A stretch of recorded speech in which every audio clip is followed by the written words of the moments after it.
Hi everyone, welcome to the Qualitative Interviews and Focus Groups lecture video. Now that we've talked about the differences between qualitative and quantitative research design, let's talk about some of the common data collection methods that are used in qualitative research studies. We're going to go over 3 different data collection methods total. In this first video, I want to focus on the first two, qualitative interviews and focus groups. Qualitative research is more often done face-to-face, meaning that the researcher interacts with the subject in some way. This can be done in individual interviews, in small groups as a focus group, or in the subject's natural environment during fieldwork. Now, content analysis is another type of qualitative research technique, but I'm going to save that topic for a later module when we talk about unobtrusive methods. The important thing to remember with qualitative interactions is to focus on open-ended questions. You want to allow the participant to describe what is important to them in their own words. This will increase your internal validity because they won't be parroting your words back to them. Nothing shows you this increase in internal validity better than the example survey from the Pew Research Center that we've talked about before. What you can see is there are substantial differences between the open-ended and closed-ended responses. When the respondents were allowed to respond in their own words, over 40% of the participants described an option that better fit into the other category as opposed to any of the pre-selected categories. And no one in the open-ended response mentioned energy policy, even though 6% of those respondents with the closed-ended set of options picked that choice. So when given the opportunity to respond in their own words, respondents provided very different answers than they did when they were given answer choices. This means that your open-ended questions have much stronger internal validity because they represent the actual feelings of the respondent rather than the researcher's opinions about the important considerations. So, how are qualitative interviews conducted? Individual interviews are the bread and butter of qualitative research. These are one-on-one conversations about topics that the researcher is studying. These interviews can be done in multiple ways, but they're generally quite broad in scope and they can be quite lengthy. Interviews may last several hours or may include multiple follow-ups. I consider myself a qualitative researcher because it's my favorite type of methodology. One of the things that I've found important with qualitative interviewing is the preparation stage.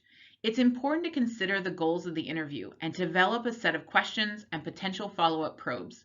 Think of what may be discussed so that you can prepare questions. But at the end of the day, qualitative interviewing will almost always involve a lot of off-the-cuff questioning. Qualitative interviews may also require you to emotionally prepare. It's very different to read about someone's victimization or their mental health struggles in a survey question versus talking to them about the same subjects face-to-face. You get a lot more personal interaction, and that can create a more challenging emotional situation for the researcher. You also have to be aware of the rapport process, meaning that you're trying to engage with the research subject and empathize with them and their story. The literature talks a lot about the process of establishing rapport and getting subjects to trust you, but it's not a one-time thing. Rapport can be lost or earned anytime during an interview. Trying to maintain rapport with a less than willing subject can be emotionally exhausting. So for example, in my dissertation, I mentioned that I was interviewing spouses of registered sex offenders to determine the impact of their family members' conviction on their own lives and also that of their children. I had one mother who came to the interview with her infant child. She explained that she married the registrant after he was already convicted, and she described a custody battle that occurred after her ex-husband found out about her new spouse and tried to remove her children from her previous marriage from the home. Now, one of the questions that I asked her was whether or not her children knew about her current husband's conviction or not. The point of this question was to determine what type of experiences the children would be having and to better identify what questions were appropriate to ask about the children's response to their school and peers.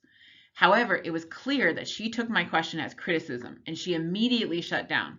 She crossed her arms, she leaned back, and she told me in a really defensive tone, "I would never put my kids in danger." I immediately reassured her that that was not what I was suggesting, and I moved the questioning into a different realm. I knew that given her body language and her negative attitude, I would limit what type of data I got from her if I kept pushing her on this topic. However, her response by itself was important for me to document because it provided some context and allowed me to make some assumptions about interactions that she'd had with other people and their criticism. So you have to be responsive to what your subjects are saying and doing in the interview to keep things friendly and open. There are 3 different types of interviews that you can conduct. The level of structure impacts your findings, your reliability, and your validity. Structured interviews mean that you ask every participant, the same questions in the same way. The interview is more reliable because all participants get the same questions, but less valid because you can't individualize the interview in any way.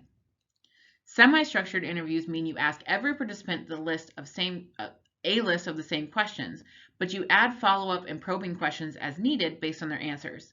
This interview is less reliable than the structured interview because not all participants will get all the same questions, but you improve your validity.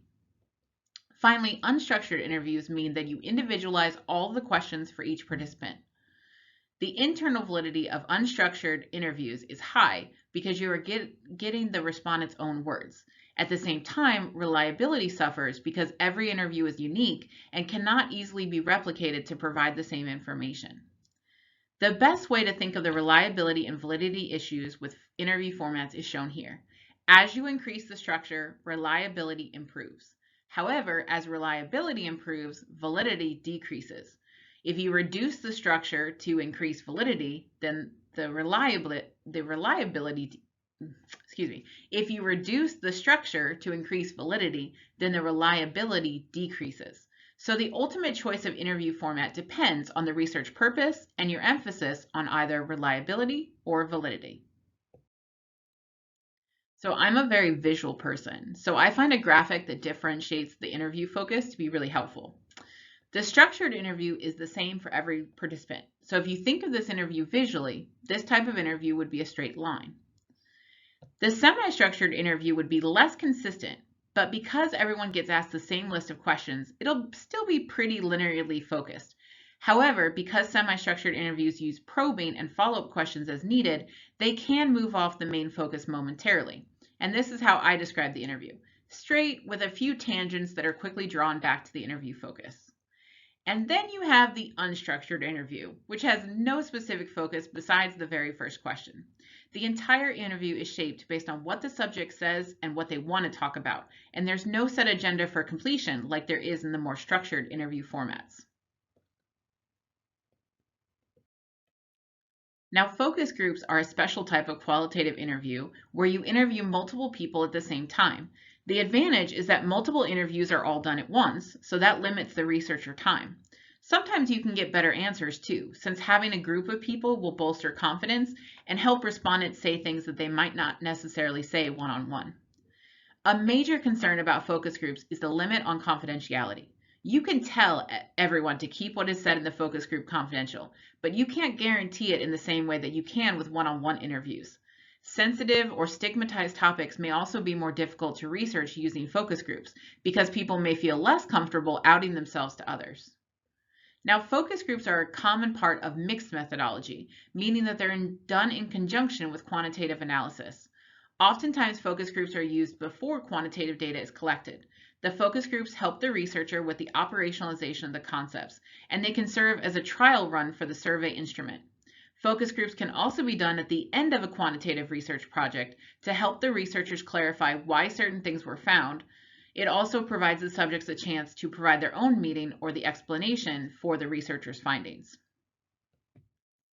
For instance, here's an example of a mixed method study which used focus groups to clarify responses after a quantitative research project.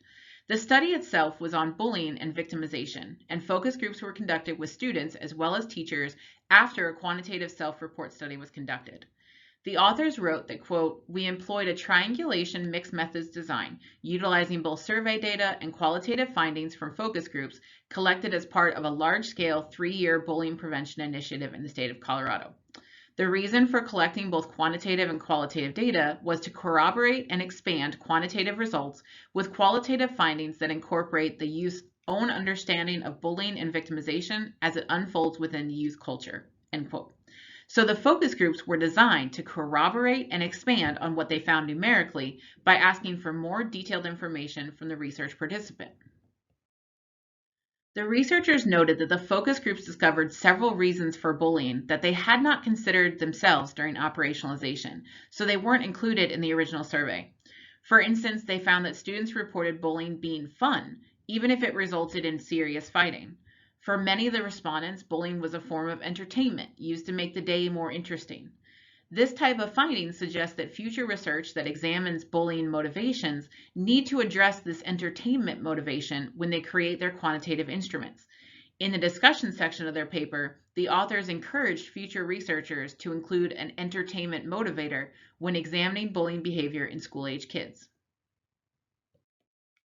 All right, well, that finishes up our discussion of qualitative interviews and focus groups. Thanks for watching, everyone.